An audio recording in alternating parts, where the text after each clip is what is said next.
Angle a little bit. There you go. Nice. Police officers spending time in training with the dog expert and a variety of dogs. In just one session, the officers develop a keen sense of how to read a dog and a new understanding of how their own body language has a significant impact on the dog's behavior. You know, one of the reasons people love dogs so much is they don't lie. What you see is what you get. If they are frightened, their ears are back, their body's small, their tail is tucked, you can tell. Same thing if they're going to be aggressive. They're going forward in body tension and movement, direct hard eye contact, forward ears. You can pick that energy up. But what they're telling you is true. And they're telling you, I'm uncomfortable, I'm defending my territory. That means you need to give them a message back. And that's what this video is about, is teaching them how to communicate to a dog, reading what the dog is telling them, and then being able to communicate back to neutralize the situation. See his mouth is open? Okay. Take a step slightly forward, watch what happens with the mouth. There you go. Okay, ignore him, relax, mouth open. Beautiful. Training police officers to read a dog's body language is not common. Cost and time pressures make it difficult for many agencies to take large numbers of officers off the street for small group training. But in this segment, we'll show you what these officers experience and the lessons they learn. Hello, I'm Terry Hillard, retired superintendent of the Chicago Police Department and co-founder of Hillard Hines Security. The goal of these lessons of this series is to give officers tangible, tactical options in their encounters with dogs.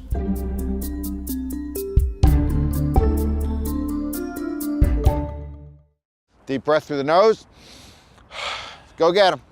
You know, we had 4 police officers, 2 SWAT team officers, and 2 on the street guys. All 4 unanimously looked at this and said, yes, we can use this. This makes sense, and jumped into it. Hey, puppy. Hey. Hey, boy.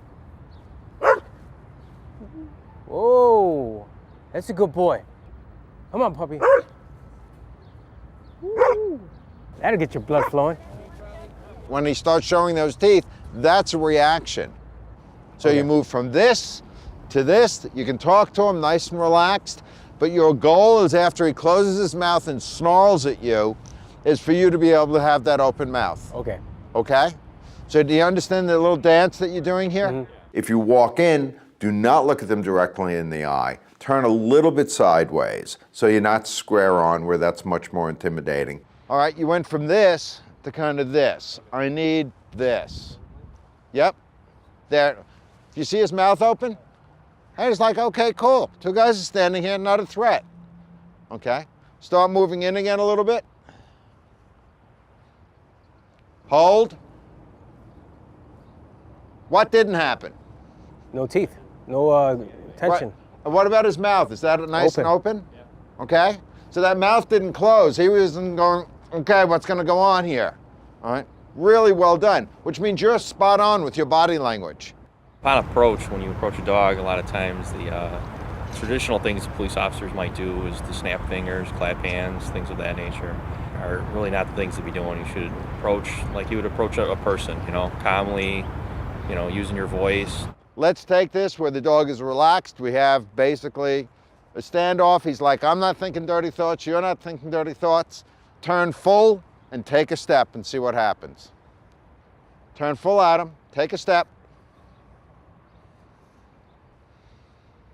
Oh, nice call. Very nice, guys. Also learned you can pick up on the dog's visual cues. He kind of gives you a hint whether or not you should close the space between the dog and yourself or hold your ground.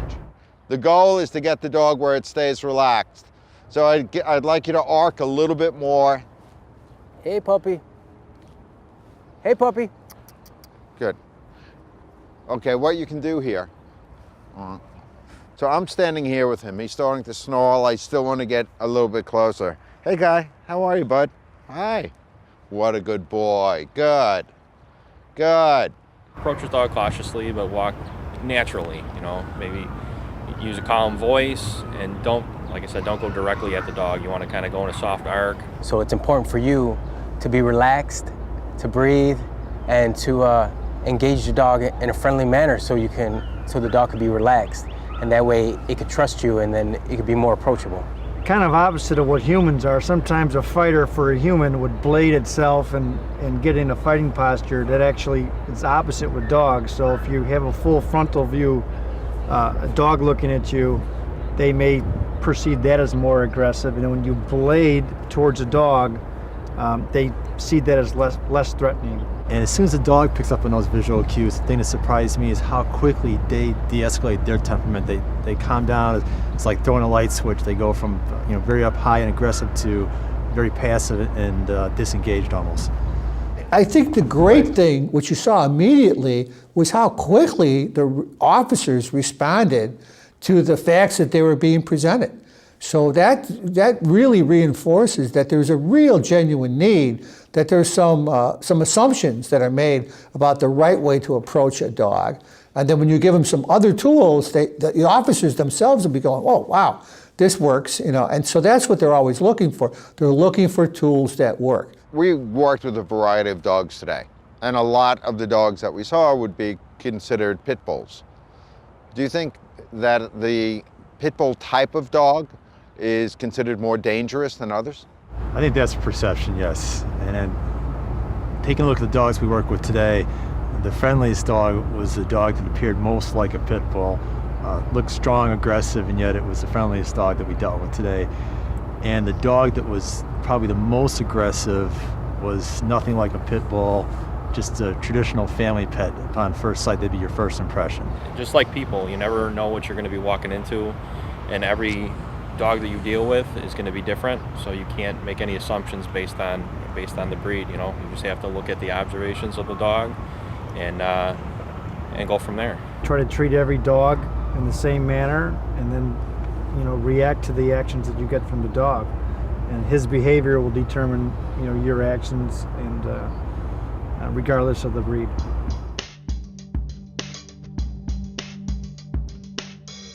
Can people learn from this video? Can a police officer look at this video and then walk away with a different aspect, attitude, and set of tools? Absolutely. The biggest takeaway for me was the fact that how quickly the officers, similar to the dogs, could be trained to react differently. I mean, so that was really, and they all alluded to it. They said, well, if I do this, the dog does that. So the 4 officers really in a quick amount of time could pick up on those different cues, and then they could respond in how they were approaching the situation.